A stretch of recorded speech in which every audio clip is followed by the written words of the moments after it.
what is up? It is your boy Will. Welcome back to the Skinny Survivor channel, the best place for skinny guys to gain their first 30 pounds of muscle and go from the scrawny guy to the brawny guy as fast as possible. So in today's video, I'm going to be sharing with you a full home workout that you can do from the comfort of your own home, work your entire body with zero equipment. So you can do this during quarantine, during COVID. If you've been stuck at home and you want to work out at home, this is going to be the perfect workout for you to do with zero equipment. So before we get into the video, make sure to subscribe to the channel if you're new and you're a skinny guy looking to bulk up as fast as possible. And if you've been following me for a while, make sure after this video to check the first link in my description to go get yourself a free bulking meal plan and work out to get started in the next 30 days. So in today's video, I'm going to be running you through a full body workout that you can do at home with zero equipment. And basically how this workout works is we're going to do a couple exercises and we're going to follow the AMRAP rule. And this pretty much means we're going to do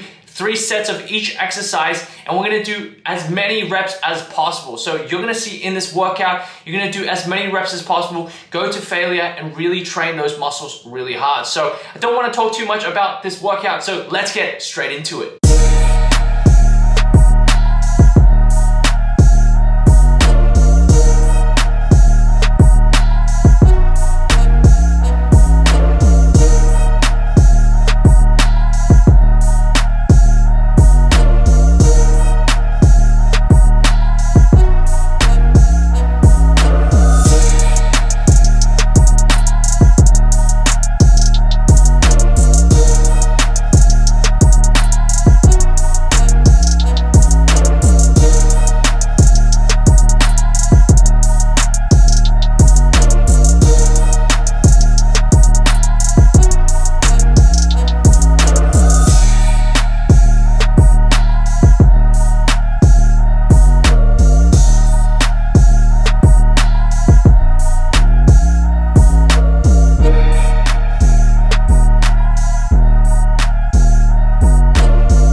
Thanks for watching again. Make sure to like and subscribe so you never miss another video. Also, check out the videos on the screen here to watch next. That's it for this video, my skinny survivors. I'll see you in the next one.